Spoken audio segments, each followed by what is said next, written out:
Hemm bżonn li l-persuni bid-demenzja jingħataw il-mediċina kollha li għandhom bżonn. Dan intqal f'sessjoni parlamentari li matula ġie trattat dan is-suġġett. Fost dawk li indirizzaw din is-sessjoni kien hemm Marvik Kutajjar, caregiver li taħdem ma' persuni bid-demenzja. Itkellmet dwar id-Dementia Centers li jeżistu f'pajjiżna li iżda sfortunatament mhux qed jibbenefikaw minnhom ħafna persuni minħabba nuqqas ta' trasport lejn dawn iċ-ċentri. Jappellat sabiex isiru taħdidiet mal-awtoritajiet biex dawn il-pazjenti jibdew jingħataw il-pilloli kollha li għandhom bżonn, hekk kif bħalissa huma qed jingħataw biss nofshom, xi ħaġa li qalet li mhux ġusta ma' dawn il-pazjenti.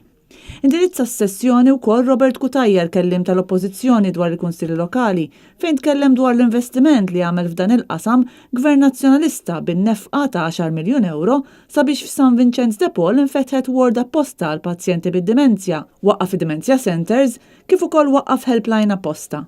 U saħaq fuq l-importanza li pajjiżna jieħu sal-anqas euro li huwa eliġibbli għalih mill-fondi Ewropej għar-riċerka f'dan il-qasam. Ivan Bartolo l-kellim tal-Oppożizzjoni dwar l-akkomodazzjoni qal li huwa importanti li nibnu soċjetà solidali sabiex il-bniedem jiġi dejjem fl-ewwel post. Stephen Spiteri kellim tal-Oppożizzjoni dwar is-saħħa qal li huwa importanti li tingħata l-aqwa kura lil persuni bid-demenzja u li nżammu kemm jista' jkun fis-soċjetà u fl-ambjent li mdorrijin fih.